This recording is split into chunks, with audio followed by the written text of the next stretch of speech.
people don't see artists working. We're usually tucked away in our little studio, and all they see is the finished result.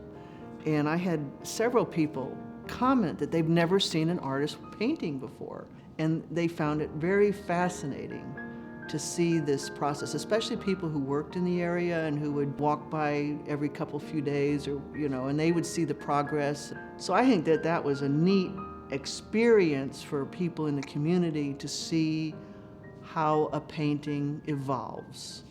You kind of have an unexpected audience. In a gallery, you can almost guess at the people that are going to come to your gallery depending on what gallery it is. But here on the street, you have no idea who your audience is going to be. And you get a wide and diverse range of people looking at it, which I think is much preferred. I think we forget to look. We've become so accustomed to just reacting to life that we forget to look and to think about what we're looking at. And so if I could get anybody walking along who seemed interested to actually pause and look and respond back to me, then it would actually help me to maybe see with fresh eyes. Once I walked down and I just looked out from Flat Branch and I saw all these historic landmarks right along Flat Branch, there was the scene. It was so beautiful. It came organically as I walked along Flat Branch trying to decide maybe what kind of image I might do. And it just hit me like a ton of bricks. There were these historic landmarks. Here was the flora and fauna. It really was, my first love was being an artist ever since I was like 3 years old. And I was always the artist of the class in school.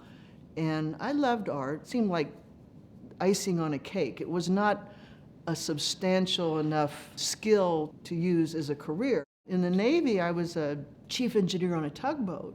And my original plan was to go back to my hometown of Rolla and study mechanical engineering, because I had an aptitude for mechanical engineering. In the Navy, I'd been very blessed with the ability to travel, visited a lot of art museums in Europe, and wow. Architecture, art on the streets and in the museums, and it really did stir a passion in me. After being in the Navy and growing up a little bit and becoming more and more concerned about our environment, and this is back in the 80s, and I'm already seeing things that are happening in the environment that are very concerning, very disturbing. So rather than studying mechanical engineering, I kind of scratched my head and I said, well, what else could I do that has nothing to do with engineering? And I just decided on art. One more thing and then I'm going to stop. It reminds people of the spirit of humanity. And that's what we're fighting for after all. We're trying to save this planet because of humanity. That's what it all boils down to. And if we can remember how beautiful humanity is and start respecting humanity and each other in humanity, I think the world then has hope. This is the last straw? Absolutely.